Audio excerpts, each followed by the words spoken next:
That light Okay, is so ready? bright. Yeah. 3, 2, 1, roll. Welcome to Community Balance. I'm Suzanne Barnett, your host, and I'm so pleased tonight to welcome our guest, Jennifer Schmid.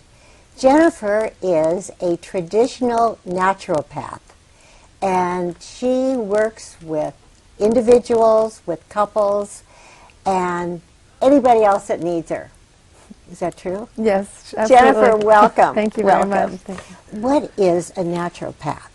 Well, a traditional naturopath is someone who educates and empowers our clients about the healing properties of nature that can encompass nutrition, sleep, movement, fresh air, water, lifestyle choices, stress in one's life, emotional issues, and depending on the practitioner, it can encompass all sorts of things. Some naturopaths work with homeopathy as a form of treatment or as a form of nourishing their clients to get healthy.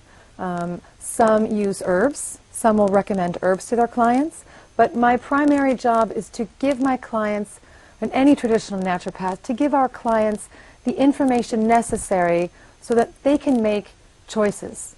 Because so often when people are given a diagnosis, they're paralyzed by fear. And they think, oh my gosh, I have this disease, I have this syndrome, I have this thing, what am I going to do? And so I will give a client the information and say, here's what you can do. These are your symptoms, and that these are things that people can do to alleviate their symptoms. Jennifer, I think what's so interesting about you is that basically, I mean, we know what you are now, but you also are a musician, Yes. but we won't talk about that. But how you got into this field, I think, is so fascinating. Well, it took many years. I ate a lot of junk food. I ate a lot of fast food. I watched a lot of TV. But I did always have my music in my life, which I think in the end really was one of the things that saved me. And I was also a very sickly child. I had a heart murmur, which meant that I had to take antibiotics twice a year when I went to the dentist, plus anytime I had strep throat, a sinus infection. And as I became a teenager, my health got worse and worse. I had my tonsils out when I was 22 because I had so many issues of tonsillitis, and as a singer, I couldn't sing, so I had to take those out.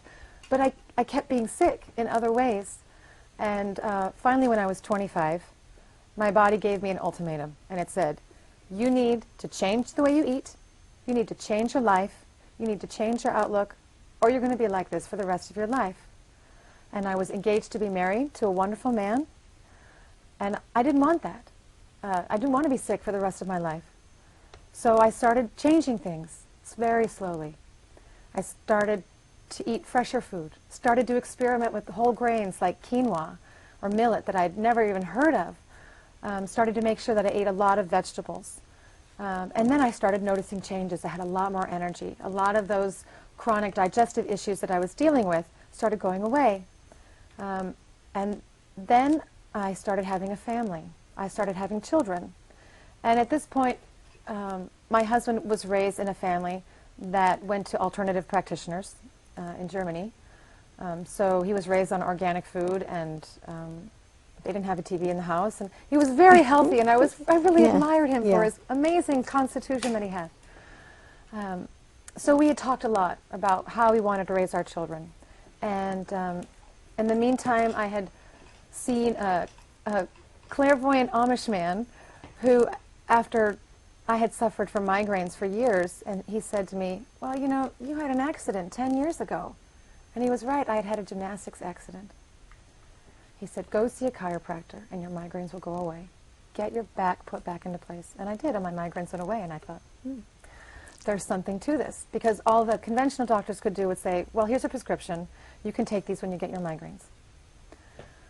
And so as I started evolving as a mother, I realized that there was a lot of information out there.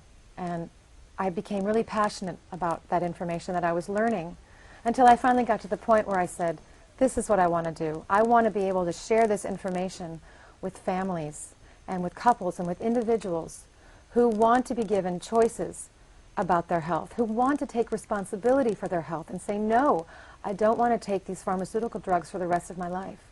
I want to make a change. And those are the people who come to me. Sometimes people aren't sure and they come to me and they say, well, you know, and they get the information and they get scared, which is natural. But other people take the bull by the horns and really run with it. But you have also recently been working with ADD Yes. and ADHD is the other. Yeah, ADHD. Yes. Attention deficit Disorder. and the other is attention deficit hyperactivity disorder. Oh. So a kid can be just full of the old Ned and he'll be labeled ADHD. That can happen very frequently, yes. Yeah. Yeah. Why don't you talk about that? Well, About ADD and ADD it's kind of become an epidemic along the lines of autism.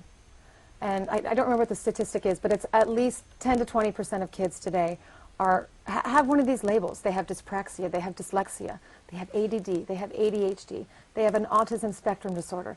There are all sorts of, there's a big balloon and a big bag, and they just throw everyone into that same thing. Yeah. But what happens is a child will be acting out, so to speak. They'll be restless. They can't sit still. And this is definitely a problem for a teacher who has a classroom of 20 or 30 children. And when you have half of the class acting up like this, it can be very difficult. And so the teacher will call the parents in and say, listen, there's a problem. Your child won't sit still. And so I'm not sure where the whole label came from, but they'll say that they'll evaluate the child, and they'll say, well, your child has attention deficit disorder. And the parents will say, well, what can I do? And the doctor will say, well, there are some drugs out there that are considered to be fairly effective for attention deficit, to try to help the children to focus in class.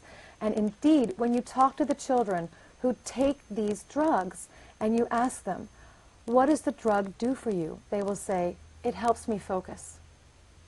It also disturbs their appetite, keeps them from sleeping, makes them feel yucky inside. Some children start hallucinating. There are some questions about whether or not some of these drugs cause seizures later on in life. And no one really knows what the long-term implications are. They just say, keep taking it. It's gonna help. Without looking at what some of the factors are in the child's life that might be causing them to act out. Children these days are very sensitive to so many different things. Our environment is fairly polluted from cars, from mercury. Specifically here in the Silicon Valley, we have the Hanson cement plant, which puts out a lot of mercury.